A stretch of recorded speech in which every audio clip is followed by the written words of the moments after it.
But now to an investigation into Advanced Medical Institute. Following our last story on AMI, we were flooded with emails and calls from unhappy customers. We've also been digging deeper into the companies that actually provide their nasal sprays, finding an intricate web of company structures hiding potentially improper earnings not permitted under legislation. Here's Laura Sparks. I cannot believe it at all. I believe it's a scam. It's a white-collar scam. Why can you? F it off. How much money are you making out of all of this? We are not making money. We can't afford to just be giving money for something that's not working. It's a total rip-off. AMI is putting men under false pretences.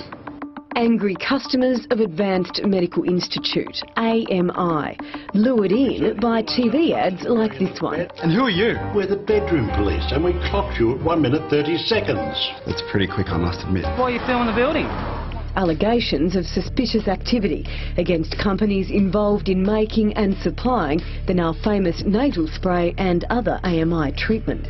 You would see that as a threat to the legislation. Tonight we look at the drugs, the customers who have lost thousands and the companies behind the drugs. It certainly does not work. It's quite uncomfortable as well when you put it up your nose and spray. It's just, burns, and it's horrible. Stephen Fry tried 3 of the 4 options available. After handing over $1,500, he stopped paying the rest of the contract. Guy also tried the nasal spray lozenges and a penile gel, paying $2,400 for 12 months. I just don't think they should get away with a product that doesn't work. I thought I'd be in follow-up with doctors, but all I got was a nasal spray. Barry Griffiths paid nearly $2,600. They are preying on men's vulnerability. Men are not willing to talk about this subject. Why didn't you complain? I was under the impression that maybe I was the only person that didn't work. Shana Lee and her partner are stuck paying AMI $89 a fortnight over 12 months.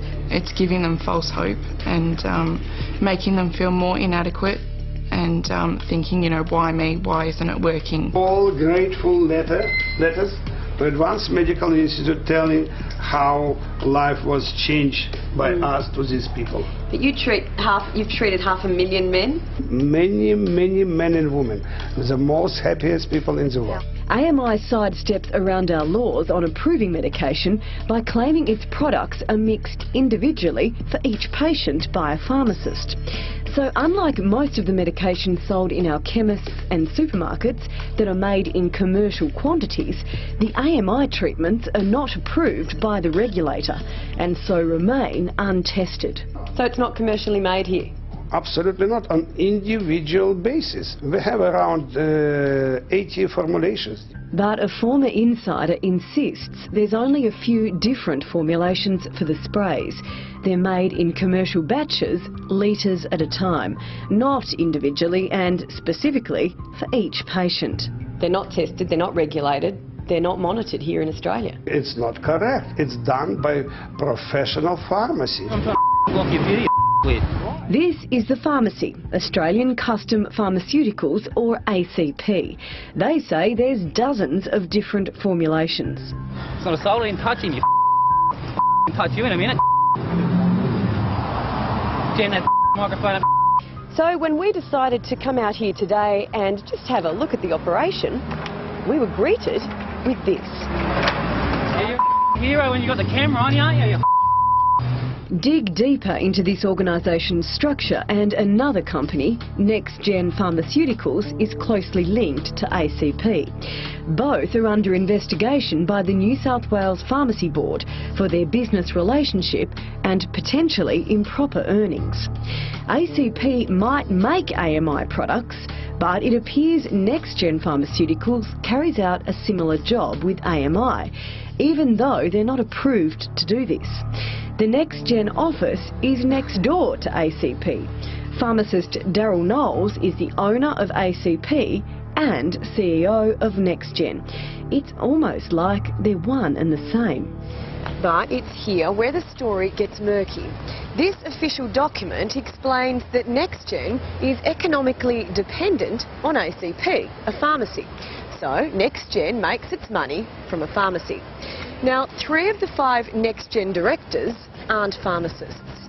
Yet, under the legislation, it's not permitted to have a financial interest in a pharmacy business when you're not a pharmacist. All 5 directors are now millionaires on paper, having recently sold NextGen to a public company for $25 million. If there is financial interest held in a pharmacy by those who are not registered pharmacists, then it is contrary to the legislation.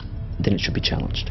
The Pharmacy Guild of Australia's Paul Sinclair is also concerned that the sale of NextGen now means a company that has a financial interest in a pharmacy business is now in the hands of a publicly listed company, something both Coles and Woolworths have tried and failed to do themselves. It's important that there is a level of accountability, and that level of accountability is best provided and preserved by the notion that a pharmacist owns a pharmacy and the pharmacist is accountable for what happens in that pharmacy. What would happen then if a corporation owned a pharmacy? Certainly the priority would be for the shareholders firstly, and for the share price and dividends back to the shareholders, rather than as an absolute priority, the provision of quality pharmaceutical services and advice. ACP insists it is purely a customer of NextGen and denies NextGen's non-pharmacist directors are doing anything wrong because it is not a pharmacy.